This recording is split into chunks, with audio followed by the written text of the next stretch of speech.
So first of all, let's start with the problem, right? So we know that 80% of the mobile data session actually occurs indoor. So that's where the problem is, right? So if you want, you can say that, you know, those are the new cell sites, right? But unfortunately, those cell sites are not standardized like any macro cell site. So they are all different. They're all different because they have different aspects, different features that they have to be considered. So they have different size, they have different capacity requirements, different access requirements. So maybe it can be a private venue, it can be a public venue. So it can be multi-operator, it can be single operator. Different infrastructure constraints, different requirement in terms of antenna location. So all of them are different. So what we are talking about today is trying to define the right architecture to address most, if not hopefully all of those scenarios in building wireless scenarios. So before defining the architecture, I would like to briefly discuss about a key aspect of our network, which is interfaces. So those are the key interfaces that we have today in an LTE network. We have obviously the RF interface, or if you want to call it, you know, a 50 ohm antenna cord. That's what we use today to drive, for example, a DAS, a distributed antenna system. So it has obviously some benefit, which is extremely flexible. You can connect whatever you want, whatever source of RF signal you want to the system. So it's a perfect multi-operator source if you want to use it. Obviously, it's definitely has some problems in terms of you know, cost of the interface. So as you know, we need, typically for a DAS system, you need a head-end, you need a point of interface, you need to condition the RF signal before feeding the DAS and so on. That's obviously had cost paid to the system. The next one is CPRI, so what I call it the custom private rate interface. So it's not really a standard, but we believe that potentially is an extremely powerful interface because what we found out, and I will show you some data later on, is that having a direct CPRI interface from a BBU all the way to a DAS head-end, that provides a huge saving in terms of OPEX, CAPEX, and performance to your system. So that's another option. That's obviously an option which is available today in the network. I would say that the main downside is that it's custom. It's a vendor specific. So you have to achieve a kind of a level of IoT with a BBU vendor if you want to connect this to a DAS. And the last one is S1, just related to an LTE system, to an LTE network. So S1 is obviously a backhaul interface, and that's obviously provide a kind of a more intelligence to the system if you have that available in the building wireless solution. I will show you a specific feature that we believe will dramatically increase the performance and expected efficiency of the network, having this kind of interface directly connected to a DAS system. The main downside is obviously the integration effort that has to be spent on the carrier side, because it's not like a 50 ohm cable. It's a pretty complex interface, and all the signalings required, all the IoT required. It's obviously is a problem. Can be a problem from an operator perspective. So if we move, you know, talking a bit more how DAS and RAN talk to each other and play with each other today. I mean, so far we can say that DAS has been part of the heterogeneous network, of course. It's part of the toolbox in the heterogeneous network, but it's not part of the RAN. So far, DAS has been just a kind of ancillary element connected to a base station with the RF interface here, right? So it's just, from a DAS perspective, the base station and the RAN is just a black box. We don't know anything about it. So, and that's, as I said, has some benefit, but also has some disadvantages. Then, I mean, what we are seeing right now is that OEMs are starting opening the CPRI interface to the DAS community. And what we found out is that you can actually have a BBU connected to DAS head-end, driving directly to DAS. And that's obviously, it's what is being already implemented today. So it's a kind of you can call it as a kind of a first step towards the network, towards the RAN integration from a DAS. It's the first step. I mean, it's not the final, probably, but it's the first step. But probably, what we will see in the near future, we will see a RAN fully integrated into a DAS head-end. So that's the S1 interface, which is go from an EPC, this is just an example of an EPC, connected to, actually it's an MME in this case, connected to a sort of a head-end, a DAS head-end, a small cell head-end. So here you see a BBU, or whatever you want to call it, or LTE small cell connected directly and fully integrated into the head end, in this case of our IONE system, which is our digital DAS solution. But just starting with the RF interface, there are many things that even with a simple RF interface we can do today, with our, and in particular with our IONE system today. So because we have implemented RF, advanced RF signal processing, what we can do, we can take the RF signal and having really a plug-and-play deployment and commissioning of the system. So you plug it in your cable, it's a 50-ohm cable. We don't know anything of that, but what we can do, we can decode and emulate all the basic information from the network.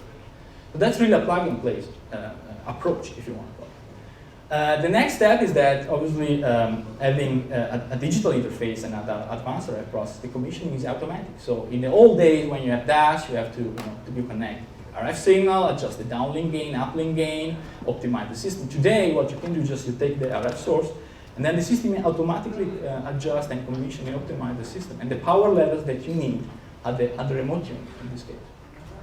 The other functionality that you have available today is routing of RF signals, of LTE channels. What you can do with digital solution, you can really have a kind of a wireless switch. You connect whatever you want, and then you route that LTE channel, can be actually not only LTE, but any standard, to any remote unit. So you have a really any-to-any kind of deployment, kind of solution. All that, the result is that you have a much faster time to market. So it's much easier to deploy a DAS system today, even based on a simple RF interface.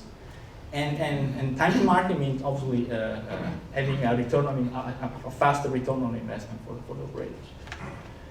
Going a little bit more into the network, to the RAN, we're talking about CPRI savings, as I was mentioning. That's related to a specific use case that we have considered, that we have deployed in the stadium. So this is just an example of the savings involved with having a direct CPRI interface from a BBU all the way to the DAS head-end.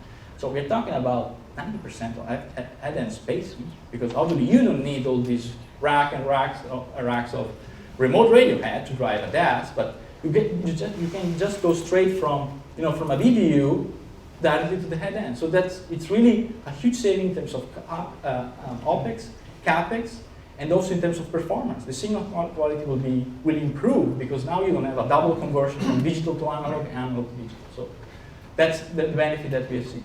Another benefit of the CPRI interface is the delay compensation.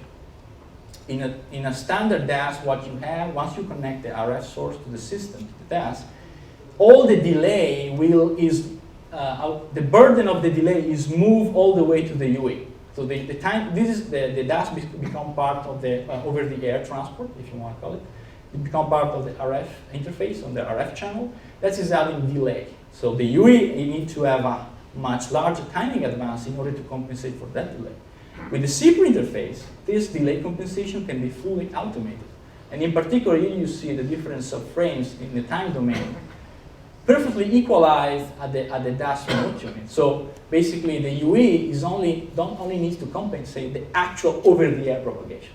That's a huge benefit in terms of capacity and RATch resources savings on the network. So that's just another benefit of the CPRI interface. Finally, As1 interface. So full integration of a small cell into a DAS head-end.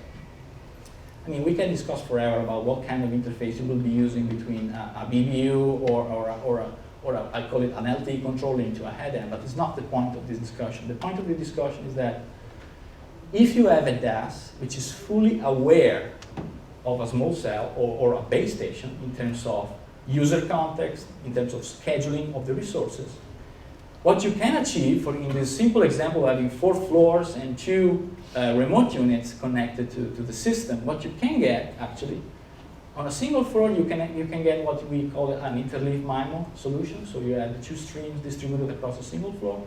But what you can do, you can also multiplex the resources across the 4 well-isolated floors.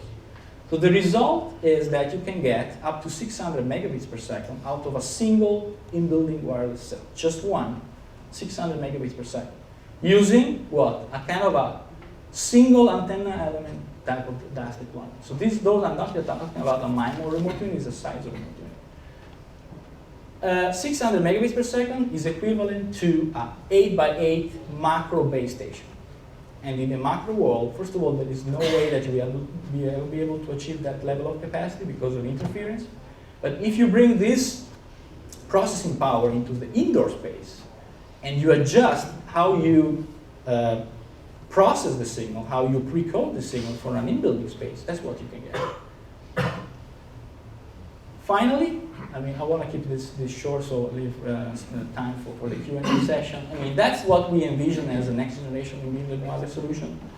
I mean, you have full flexibility at the head end, so any kind of interface. I mean, as I said, RF is still, and probably in the coming year, will be still a great interface because it's extremely flexible if you have to support, for example, multi-operator.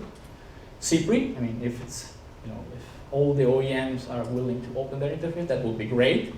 If not, we can bring in a smooth cell solution directly integrated into the head end.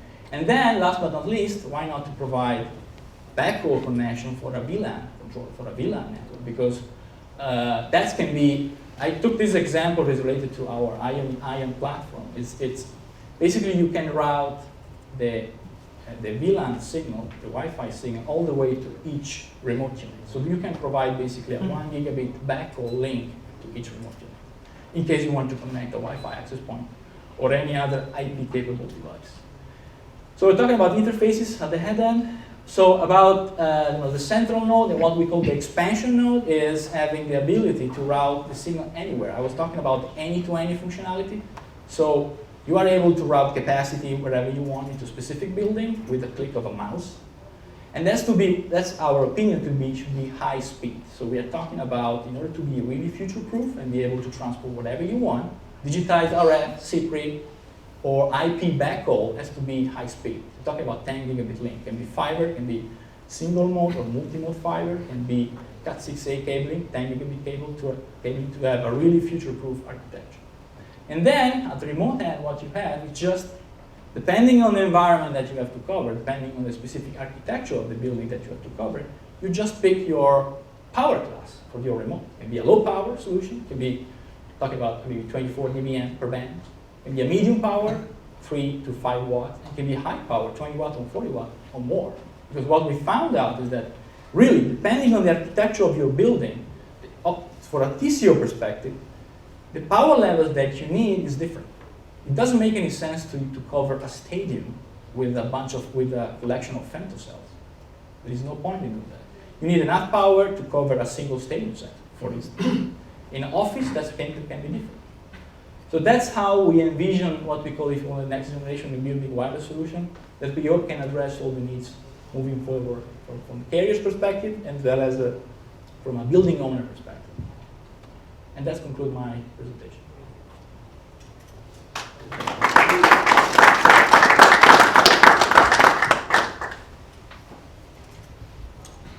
I don't know if there are questions.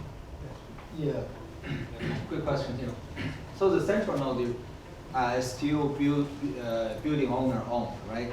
It's not. That's a great question. Because I'm just trying to.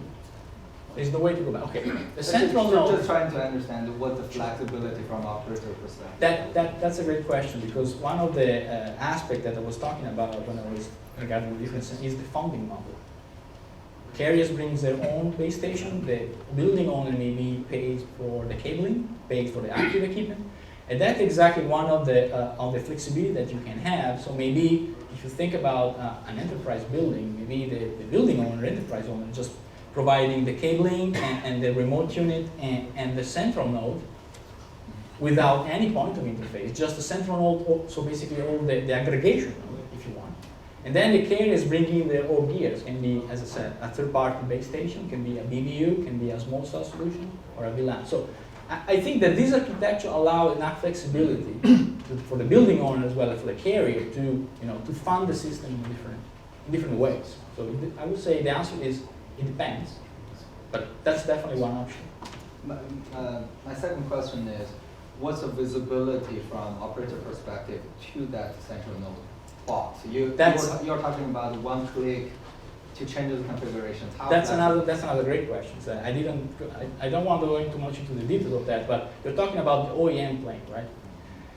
I know that there are activities in a small cell forum, maybe Hart can discuss about that, how to have a multi-operator, how to share the infrastructure across multi-operators, right? That's key. So if you take a DAS model, you have a lead carrier or you have a neutral host that manage the entire system. And then what you have to ensure that each carrier has its own power allocation, the right power allocation. So the carrier pays for the power that he's using. So that's definitely one option. But probably when we get into the virtualization space, we can have probably several instances of one for each operator that is basically can provide visibility, can be a service level agreement. So depending on the visibility that you want to have, maybe the carrier can just control the power levels as I was talking about. Maybe the building owner can decide how to shift and to route the capacity throughout the building. So probably the one-click routing function is managed by the building owner. Or I mean, again, that's something that will be discussed in the small cell forum space as well. How to share the OEM plane. That's a good question.